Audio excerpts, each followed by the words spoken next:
Perfect. Great. All right. So here we are today to discuss how to achieve financial freedom through real estate. And this is really just a foundational course. So it's mostly for people who have not invested in real estate before, but are interested in it, or maybe have done some investing but need a refresher or just some inspiration to continue on that path. Because I know for me, I am an investor, but even with having some experience, it's always good to revisit why it's such a powerful vehicle for building wealth.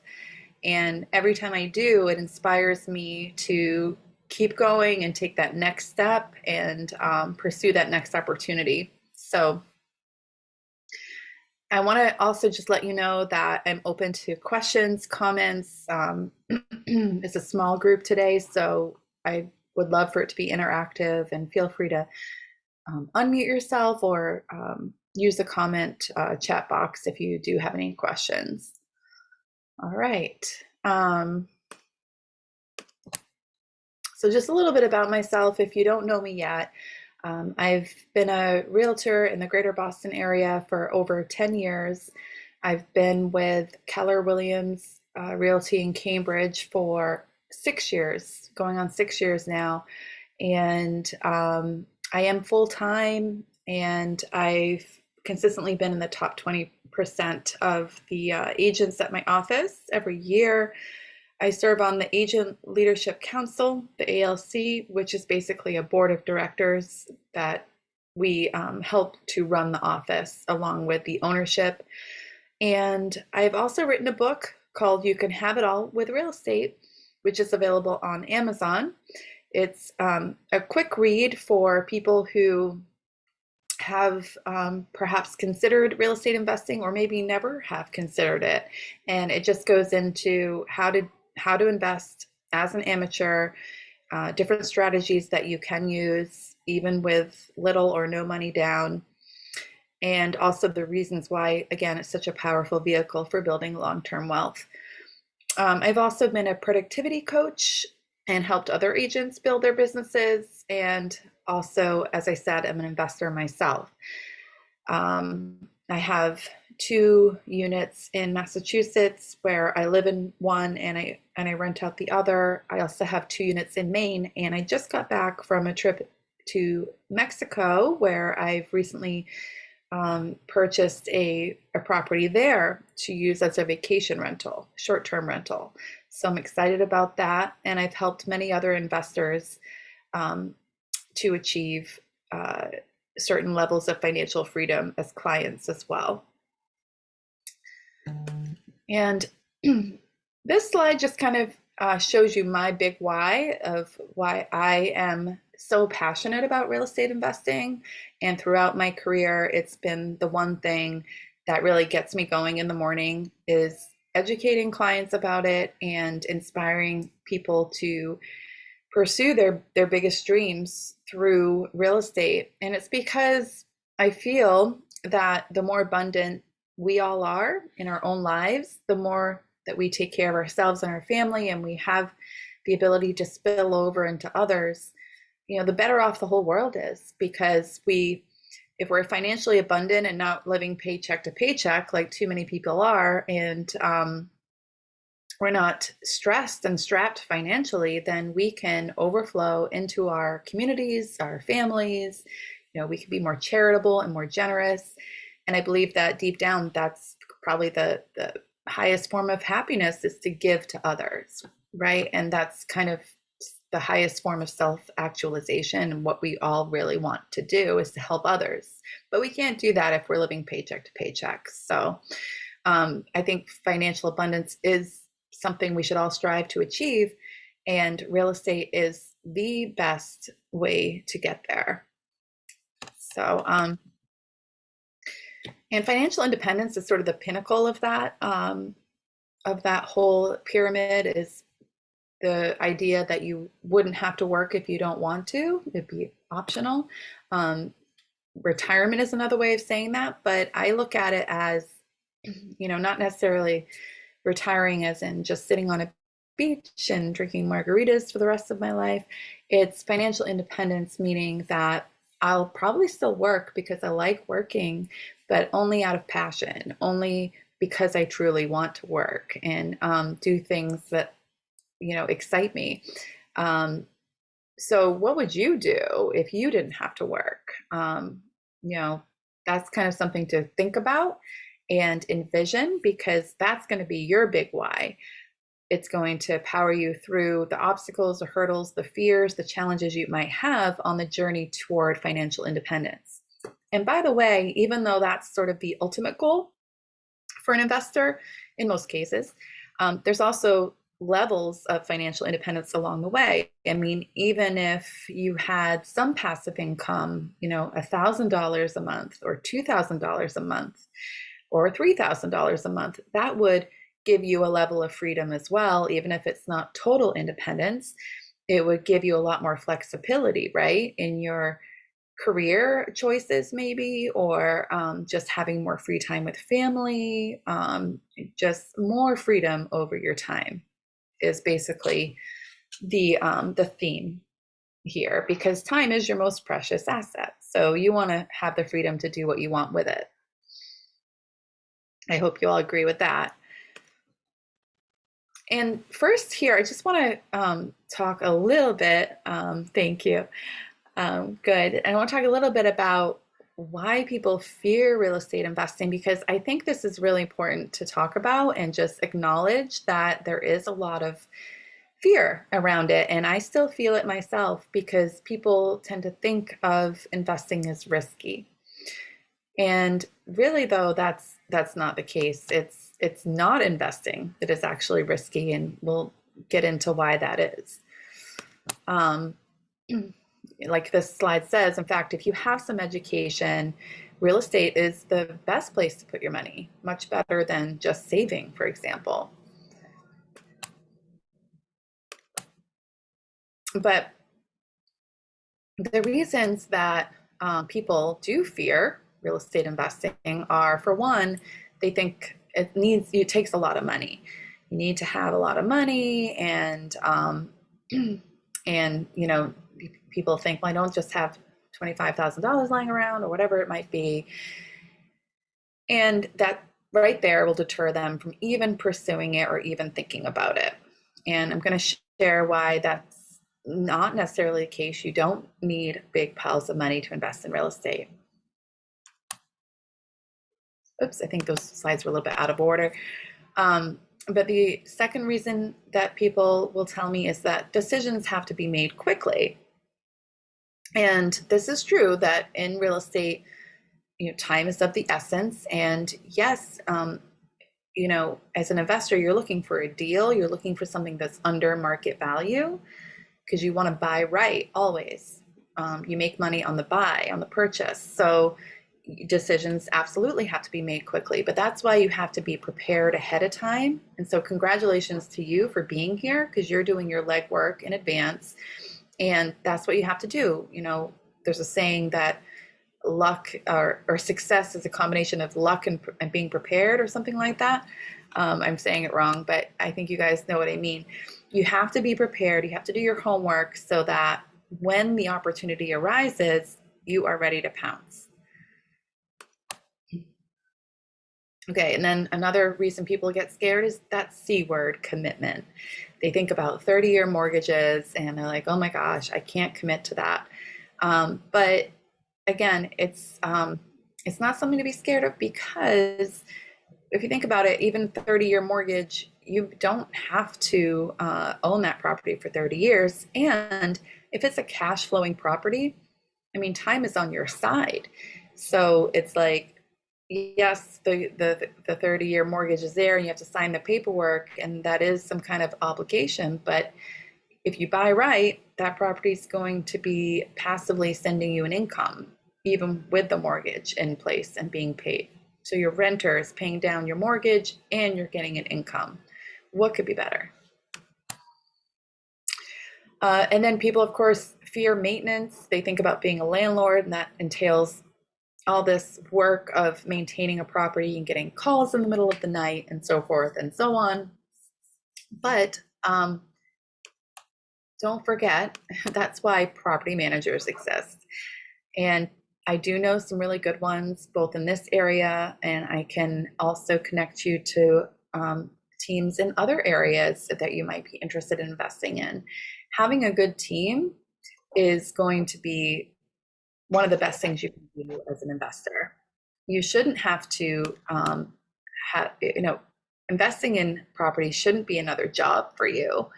You shouldn't be the one having to do all the work, and you don't need to know everything about everything to be a landlord. That's why you have a team. So your team has a property manager, a realtor, a lawyer, a contractor, your CPA, your mortgage broker. If you have those people in place and they're excellent, reputable service providers, then this is truly can become a passive cash flow for you. So I know sometimes when people only own one or two properties, um, they do like to manage their own properties, and that's fine if that's how you want to do it and save a little bit of money. But I would argue that the property manager is actually going to add more value than they cost. And especially if you own more than one property, it's time to get a property manager, unless you like doing it, and that's fine too. And then there's just the big, wide unknown. If you're brand new to it and you don't have much information yet, much education, it just seems overwhelming to a lot of people, and they don't make the time to get educated, and therefore it just seems too scary. They don't know anyone else that's investing in real estate, so they're like kind of lost and just don't know where to turn. Well, again, congratulations to you guys. You're here, you're taking that step, and there's so much information out there about real estate investing that this really should not be an excuse. Tatiana, I just sent out an email to everyone who signed up with the Zoom link, so that should work for you. Did you get the email?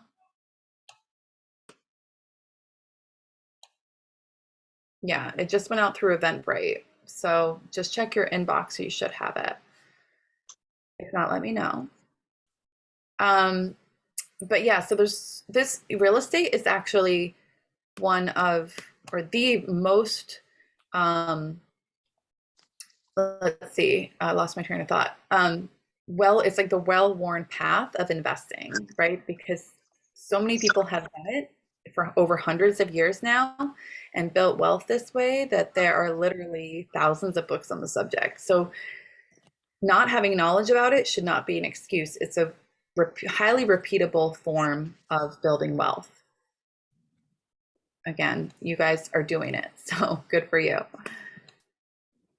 And then lastly, there's just analysis paralysis, because there are so many books on real estate and so many resources. Sometimes people will get caught in just learning about it and just reading about it and attending all the webinars or seminars that they can, but they don't actually take action. So it's important to not only learn about it, but also to make sure that you take action. So sorry, I'm just admitting some people. So yeah, so I would ask you that after we're done here today,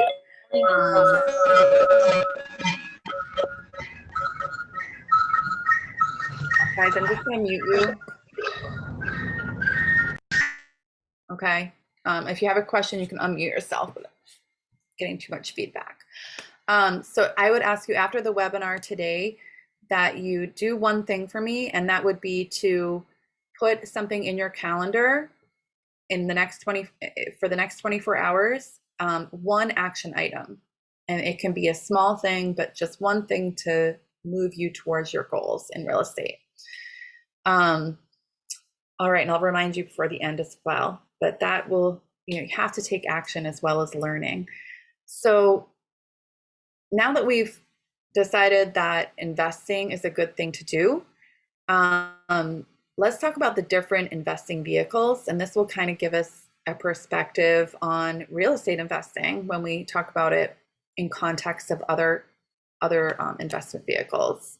So here I've got stocks, bonds, businesses, and savings.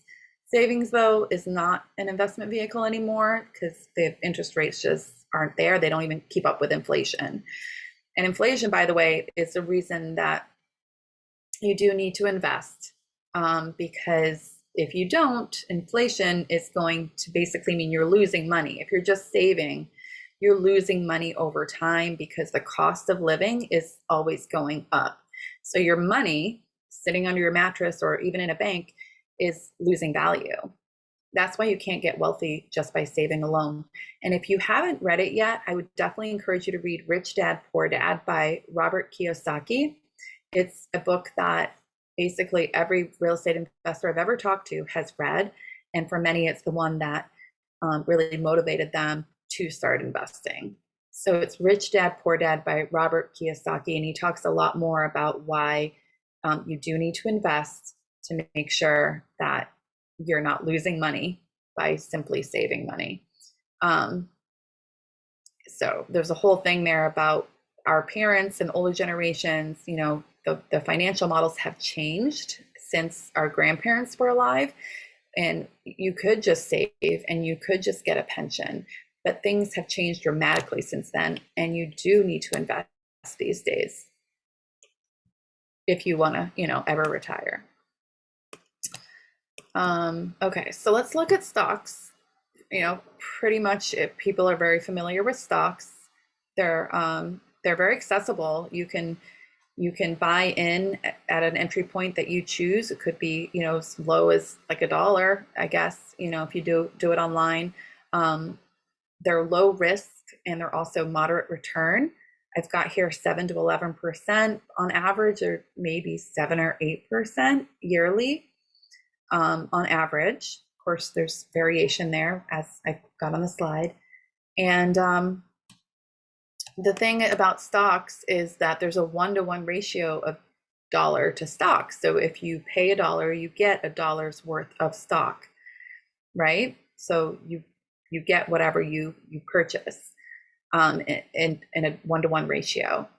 You can use vehicles like a 401k, a Roth, or a traditional IRA, which are very common. Employers often will help you set these up, and they're recommended because they are helpful as a piece of your retirement, but they shouldn't be everything. It's good to diversify and have some stocks, but also it's good to have some real estate. And the last bullet point here is one of the reasons why stocks are pretty volatile compared to real estate. You know, we've seen crashes before, and you know, in depressions or recessions, they can go down a lot, and even over the course of, you know, a normal month or a normal year, stocks can go up and down pretty quickly and dramatically. Whereas, whoops, we'd advanced too quickly there. Whereas with real estate, if you look at a graph of the values over time, it's fairly, you know, steady. It's just like soft curves. Whereas with stocks, they typically look like this. So stocks are more volatile than real estate for sure. Okay, and then bonds are, whereas stocks are you're buying a share of a company, bonds are actually loans from that you're giving to the government. So they're pretty stable, and they tend to have a converse relationship with stocks. So stocks will go up and bonds will go down. So again, it's kind of good to diversify and have some of both. And usually if you buy a mutual fund, for example, they will have some of both, stocks and bonds. That's my daughter Cassidy in the back. Say hi, Cassidy. Hi. And bonds are low risk and low yield. So there's not too much risk to them, but also not too high of a return either. And then another form of investment could be businesses, right? So you can invest in your own business or someone else's. And typically they do have a higher potential return than stocks or bonds. and you have more control, especially if it's your own business. But there's a higher risk because, as we know, a lot of small businesses, especially, will fail. Um, especially if they're newer. And it definitely requires a lot of research before investing because there's so many variables depending on which kind of business we're talking about. Um, yeah, so that you definitely need to do a lot of homework, a lot of due diligence if you're investing in any kind of business.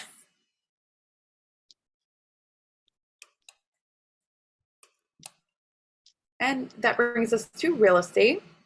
So real estate does have a higher potential return, and I'll demonstrate that in more detail in a moment.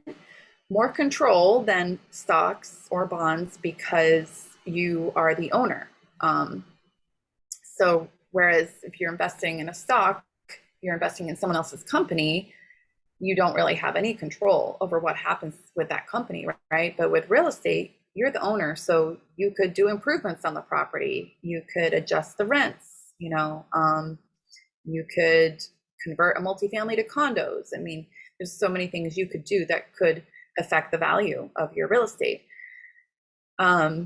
It's low risk if you're holding long term. So historically, real estate values trend upwards. So if you're talking like over 5 years, especially over 10 years, it's pretty low risk. Even though there are like market cycles, you'll see that real estate will appreciate over the long term. And that would be my preferred form of real estate investing, is over the long term. I know, there's obviously other kinds of real estate investing. There's wholesaling, there's flipping, but to me, real estate buy and hold, long-term investing is the best way to build long-term wealth. It definitely requires some due diligence. Don't get me wrong. It's not like you just want to jump into this thing. You need to do your homework, like we discussed earlier, be prepared for the opportunity and make sure you're making smart decisions. And that's, again, why you need that solid team and to do some homework beforehand. It's highly repeatable and scalable. And many, many people, more than in any other vehicle of investing, have gotten wealthy through real estate. And probably the best thing and the biggest differentiator about real estate versus other investment vehicles is that you can leverage other people's money, or OPM, as I put it here, to make your purchases, which you cannot do with stocks or bonds. Maybe with businesses you could get a loan, but mortgages in the US are available to all of us, if we qualify. So you can leverage banks' money. You can also access, there are private lenders as well. You could partner up with somebody like, a passive, silent partner, and you could find the deal. They could bring the money. So there are ways to leverage real estate investing so that you can increase your return on investment. Any questions so far? Okay, great. And this slide just shows, again, some of the benefits of investing in residential real estate properties. And this is from homeunion.com. So cash flow, you can generate monthly income by collecting rent from the tenants of your properties. And cash flow refers to the income after expenses. So it's your net income. You can't do that with stocks. With stocks, you only make money when you sell the stock, right? Whereas with real estate, not only does real estate appreciate over time, over the long term, but also you get that cash flow. Sorry, every time I admit somebody, it advances the slide. Yeah, you also get the cash flow from the passive rental income. So there's two things there, right?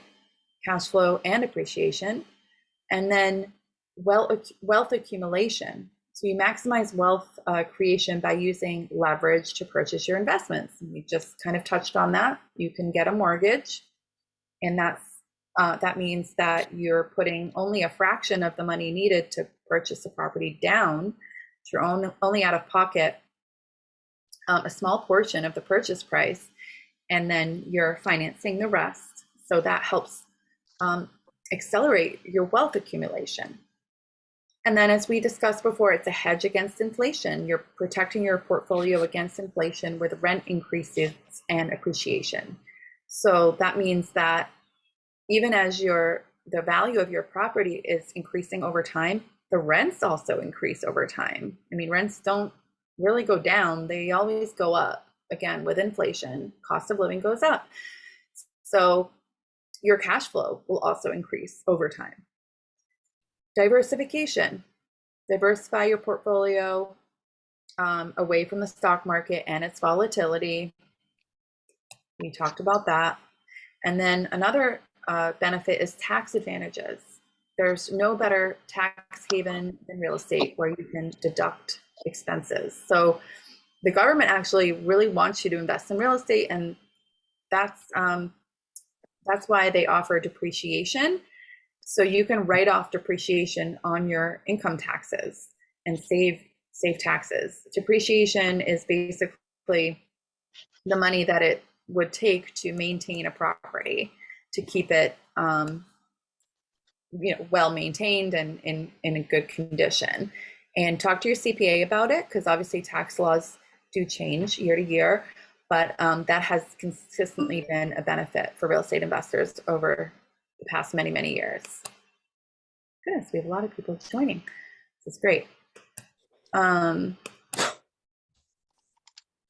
So as far as, like I said, buy and hold long term is definitely the best way to build wealth over time. And these are kind of the three biggest drivers that make it such a good vehicle for long-term wealth building. And those are cash flow, debt pay down, and appreciation. And I'm going to demonstrate how these drivers work in combination to grow your wealth and grow your net worth over time. Right now. So this example that I'm going to demonstrate is from a book called Hold, just one word, Hold, H-O-L-D. It's by Jim and Linda McKissack. This is it right here. It's available on Amazon, of course, like every other book in the world. And it's just a very good manual, really, for the buy and hold investment strategy. So I think this example is a really good way of just demonstrating the power of these three drivers of real estate investment at work. So we're looking at an example property which was purchased for $153,000, so $153,000.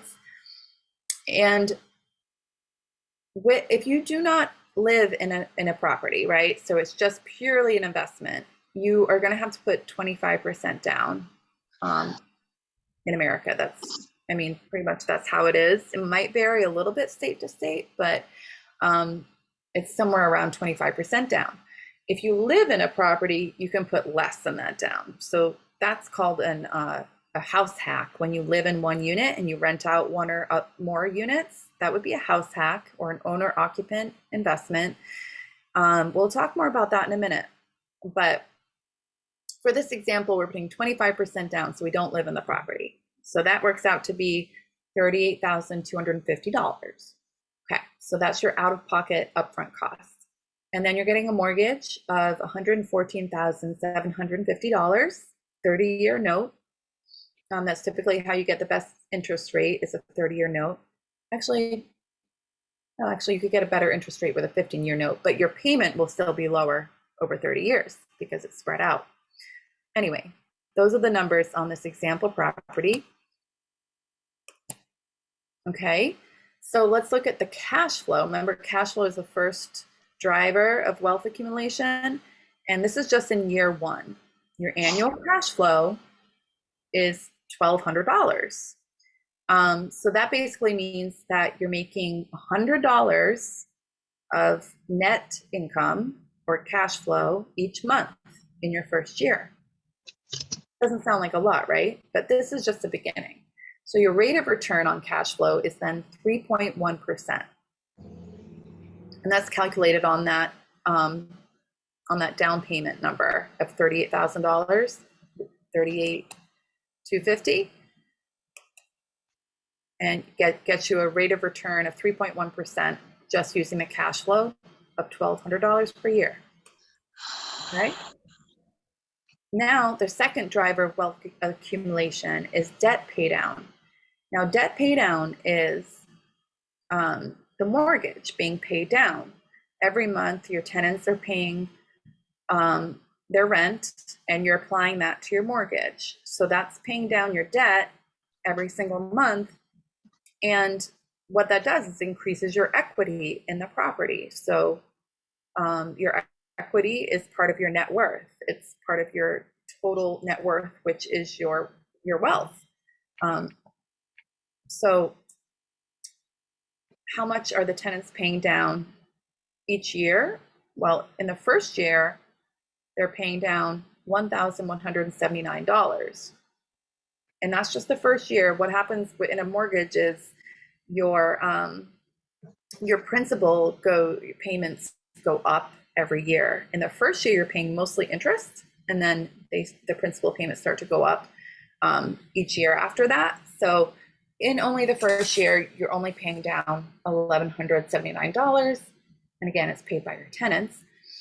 And then added to your annual cash flow of $1,200, your total return now is $2,379. And so basically for the debt pay down, your rate of return is another 3.1%, making your total rate of return 6.2% in the first year. Okay. So those are the first two drivers of wealth accumulation. Then we have the power of appreciation in year one. So on average, and this is in the book, historically, appreciation in real estate averages about 4%, a little more than 4% nationally. And so using that average, your annual appreciation is $7,480. And that's just an average on the original purchase price, which was $153. Okay. So now your total return, adding all three, debt pay down, cash flow, and appreciation in year one, is $9,859. And taking into account all three of those, the rate of the return of appreciation is 19.5%. And that makes your total rate of return 25.7%. You might be thinking, well, that rate of return on appreciation sounds really high, and it does. And that is because of the power of leverage. Because we're only investing 25% of the total purchase price, right? But the appreciation happens on the total value of the property. So it's 4% of the total value of the property, even though you only put 25% down in cash. That's the magic of leverage. That's why that rate of return is so high. And so just year one, now your rate of return is 25.7%. And these are all very conservative numbers. Cash flow is only $100 a month. So remember, in stocks, the average return was 8% per year. It doesn't compare to what you can do in real estate. It really doesn't. And I see I have a question or something, or comment. When is it appropriate to raise the tenant price? That's a great question. Yeah, that's a great question. So I think like every couple years is a good way to do that, and to make like modest increases rather than really dramatic increases. So you want to keep up with market rent, but if possible, maybe keep on the low end of market rent, because that way you're going to keep tenants long term rather than have more turnover. And if someone does need to leave, you're going to be able to attract a new tenant quickly and have really good tenants that want to stay, which is super important. So try to keep on the low end of market rate rent, but don't keep it too low either, because if you do want to sell at some point, the rents have a lot of, they weigh a lot into the market value of the property. So if you're selling an income property, the buyer wants to see that you have market rents. So I hope that makes sense. And yeah, I would say to do that, to keep in line with market rents, you want to increase the rents every couple years. I know for our two-family that we have in this area in Greater Boston, we do that every couple years. Just check the rents, make sure we're kind of in the same ballpark, and we try to increase like $50 to $100 every couple years. All right. So again, these numbers are just for year one. What happens is over time, these numbers actually compound and get better because the rents do increase. And so your cash flow increases. You pay more principal in the following years, so your debt pay down increases. And as the appreciation compounds, those numbers increase exponentially. So it only gets better.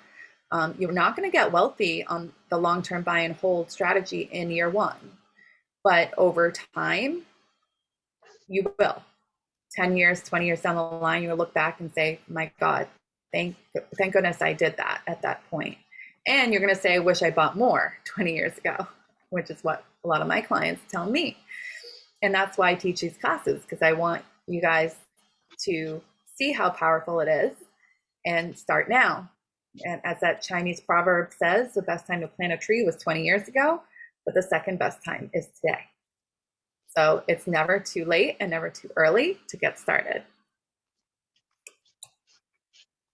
Okay, so I promised I would mention some strategies for investing in real estate for no or low money down. So here are 4 specific real estate strategies. And house hacking is a great one if you're just starting out, because you can live in one unit and rent out the other unit or units in the property. So you can do this with a 2-family, a 3-family. Those are probably the most common. You could maybe do it with a bigger property, but then you're getting into a different kind of mortgage. So it might get more complicated. So 2 or 3-family are usually how people house hack. You could also do it with a condo or single family if you're going to rent out like a room or something like that. That's also feasible. But the power of a house hack is that the benefit of it is that you can put less money down because you're an owner occupant. So you can get an FHA loan, which could be as little as 3.5%.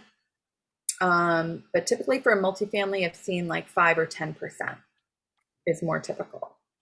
But just talk to your mortgage broker about it, about what kind of loan you could qualify for a house hack. See what's out there for you. And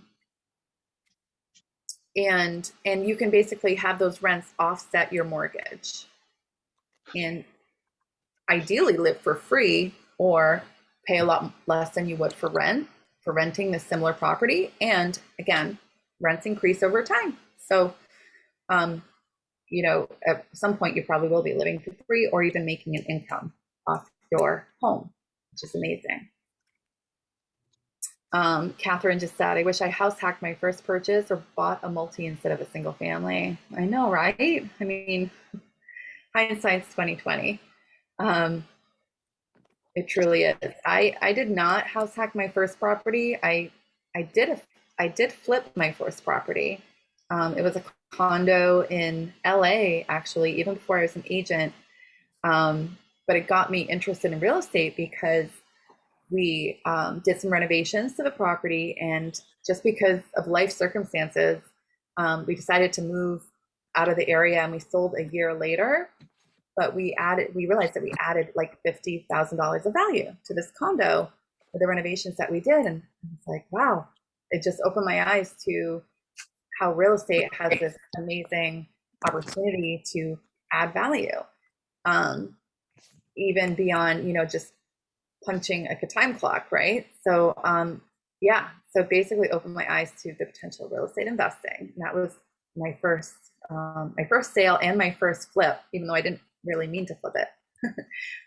But yeah, so I love that about real estate, that you can make 1 + 1 = 3. And flipping is definitely a neat strategy. And it's also something you can do as an owner occupant. Like the story I just told, like we did renovations while we lived there, just cosmetics. We did also close off a loft and make it into a second bedroom. So that added value, obviously, but otherwise it's just painting and, putting some new light fixtures and things like that, and just sprucing up the place. So that's something that some people will do over and over again. They'll move into a place that needs some cosmetic work, do it while they live there, and then they'll sell and roll that equity into another place and do the same thing. One word of caution with that strategy is that you want to make sure you plan to stay in the property for 2 years or more, because that way you don't have to pay capital gains tax. You're protected under the residential exclusion, tax exemption of up to $250,000 of gain for a single person and $500,000 of gain for a married couple. So if you're doing that strategy, that's how you want to do it. You want to make sure you stay in each place for 2 years or more, so that you benefit from that tax exemption. Richard has a question. I found that putting less down leads to prohibitively high monthly payments. How do you balance this if the goal is to increase properties? Is this even possible in high price markets like Boston and New York? So it sounds like you're kind of talking about the house hack for putting less down. Yeah, so that's why I said sometimes, it does with house hacking in Boston, New York, and other high price markets, you might not be able to live for free, at least right off the bat, but you can still offset the mortgage and pay less than you would otherwise. So my second property was the house hack. I bought a property in Stoneham, Mass, and I still live here. It's a 2-family, and we put 10% down. And at the time, that meant that our rent was around $1,000 a month. I mean, our cost of housing was $1,000 a month, versus the apartment we were renting previously was $1,600 for a 2-bedroom. So it definitely saved us money right off the bat, and we were building equity and benefiting. We weren't getting the cash flow, but we were offsetting the mortgage, building equity, and our property has appreciated a lot since then. So yeah, so I would say, and now 7 years later, the rent has increased and it does offset our mortgage entirely. So in places like New York and Boston, you may not see a cash flow right away in a house hack situation, but you may over the next like 5 years. So, and investing in general, I mean,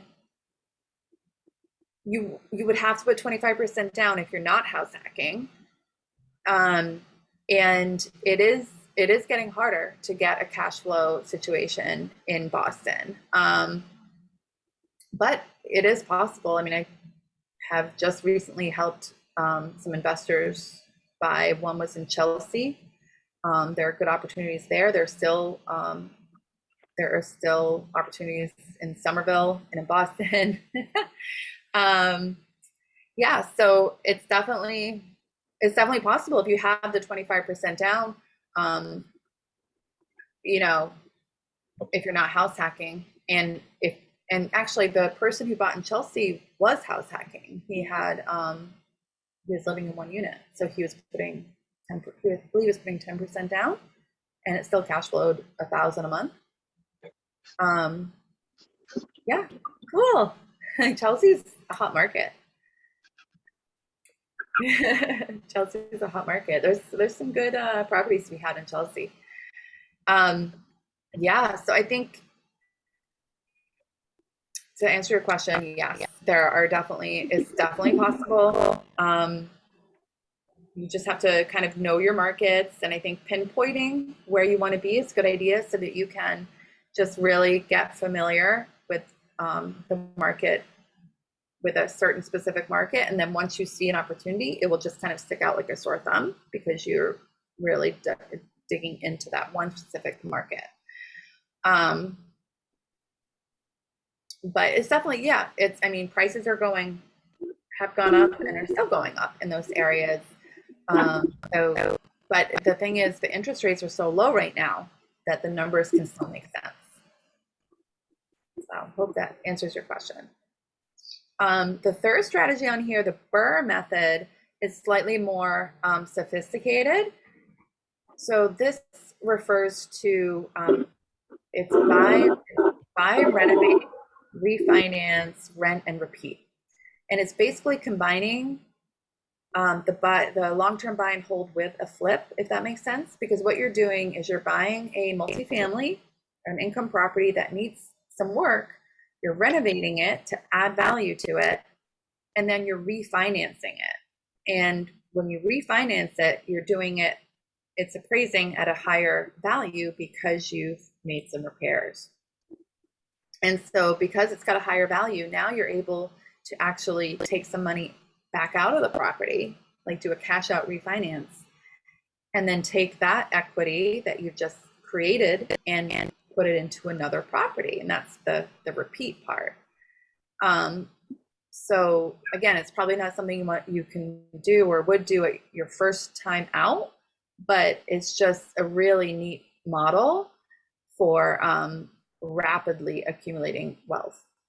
So it might be like your second or third time. But then partnering is something you can definitely do right off the bat. And if you're short on cash, this is something I would recommend looking into, because there are lots of investors out there that have cash and are just waiting for an opportunity. So if you were to present to them an opportunity where you could say, look, this is the rate of return in year one, it's 25%. They're going to say, yeah, I want to partner with you, and if they have cash but not the time to go chasing a deal, or the bandwidth to vet a deal or manage a property, then you could be that person who identifies the opportunity, who does the legwork for them, and secures it for them, and then they just bring the cash as a silent partner. And so you don't have to have the cash. You can be the person that does the legwork. And Alex Sylvia, yeah, you can partner with your own IRA as well if you have retirement funds looking to run far away from the stock market. Great point, Alex. And Alex is a great resource if you want to find out about that. You can actually leverage your own IRA to purchase the property as well. So definitely reach out to Alex if you want to talk to him about that opportunity. So yeah, partnering, amazing strategy for getting into, and not only getting into real estate investing, but also just increasing your portfolio at a faster pace. So even if you've done it before, this can be something where you can start acquiring properties quicker. You don't have to wait till you build up the equity. You're all by yourself. You can partner. And to find other partners, network, talk to people, let people know this is what you're doing, and get educated so that you can put together a spreadsheet and present really detailed information, be thorough with your potential partners and say, look, I can make this happen. And again, having that team, having your realtor, having your mortgage broker, kind of all those people in place is going to put you in a power position to find opportunities and find partners. Jeff, questions with partner. Does it mean I have to refinance mortgage finance? Uh, no, I think so. Maybe I was confusing the way I segued from the Burr method into partner.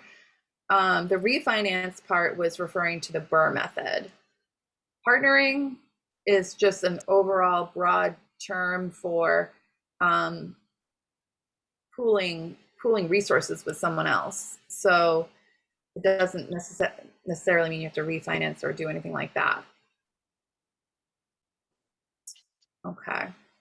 Yeah, partnering is a very broad term. So it could mean that your partner gets the mortgage, right? And puts down the down payment, and you're just, like I said, doing kind of the legwork, the hustle part.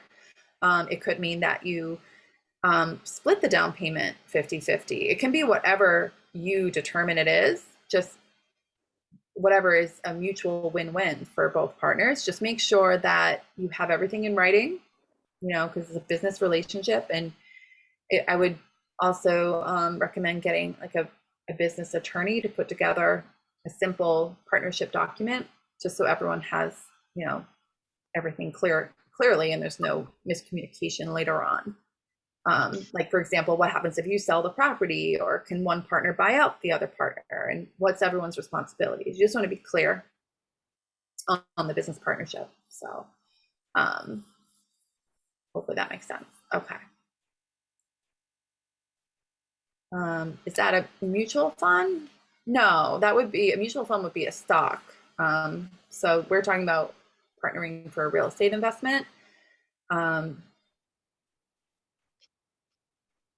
But a mutual fund would be a different thing.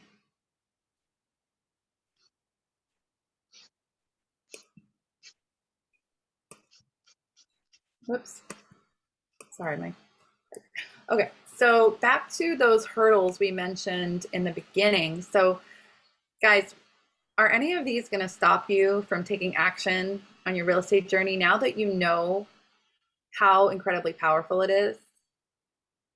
And if any of these are going to stop you, just be honest with yourself right now, and and maybe tell us, is one of these resonating with you that you're saying, no, I just can't move forward?